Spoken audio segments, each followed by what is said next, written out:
People often talk about how homosexual preferences are discriminated against and even hunted down by most cultures and civilizations. This is usually extended by proxy to lesbianism, to female homosexuality.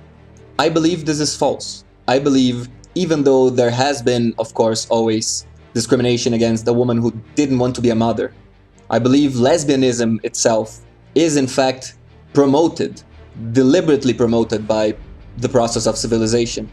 Not just like Western civilization, but I mean the process of civilizing people. That the more civilized a culture is, the more it probably will have traits that foster lesbianism.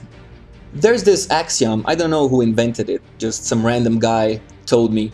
The idea is that a civilization will be more advanced if their women aren't easy. That if women are too easy, men won't work hard to get them. They won't do anything, they won't have motivation. And of course, this is not science. But it is a vague idea that I think most people would agree with. It seems self-evident, and maybe you guys disagree, tell me on the comment section. I think it makes sense. But my idea is to take this a step further. And I think this is just more evident now because of female freedom. Imagine civilizations that did foster, that deliberately tried to make women love men more. Who taught them from the start to like men as much as possible. Somehow. Maybe, imagine we had that science. Women wouldn't have to be bribed. You wouldn't have to give them stuff. You may say this is the fault of the amount of men who are willing to give women stuff in exchange for their love. So there's a lot of guys available, and then it increases the amount of stuff each guy has to give the woman in exchange for her love. But I think the main cause is behind that. The fact is, the more civilization fosters hatred, despise for men and women, the harder the men will have to work to please their women.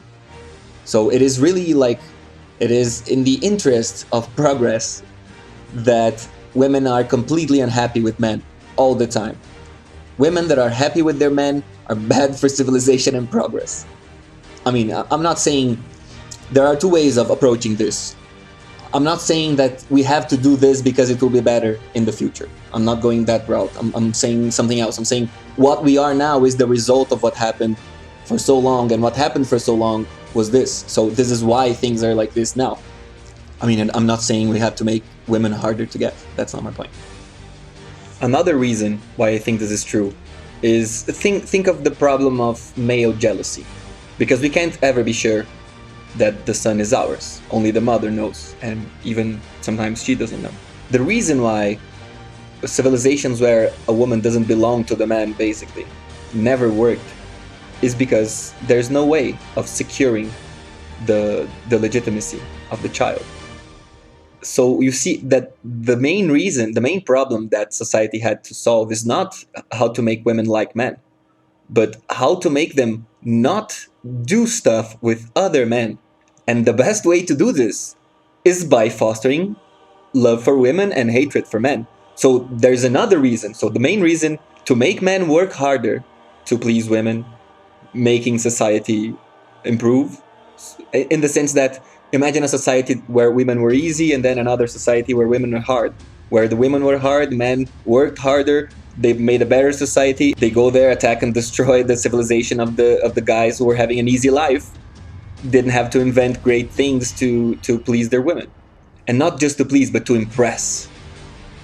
I think that's one of the things that is important. Women cannot be easily impressed by men. If they are, then we don't have to do much. So it has to be really, really hard to impress them, to advance society. Of course, this can go wrong in many ways. And now we also have this other reason, which is the best way to control the biggest problem of the stability of male-female relationships. One of the biggest problems of social stability in primitive societies is the thing of who possesses which women. Giving men control over their women is only half of the deal. The other half, at least, will be make women not want men in general, because the man doesn't need her to love him. He just needs access. So you exchange resources for the access. Women keep hating men and being unsatisfied with everything, and you have the perfect mix in terms of advancement. In terms of, you get everyone super neurotic, but productive, and so on. If you have to choose, I mean, would you prefer your wife liking other men or not liking you?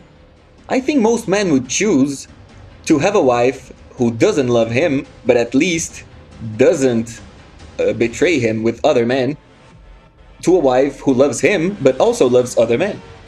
Think about it. I think most men would turn a blind eye to this, that we have psychological mechanisms that can adapt to our women being lesbians a lot better, a lot easier than adapting to when they betray us with another man. So as long as they don't touch another man, it's fine.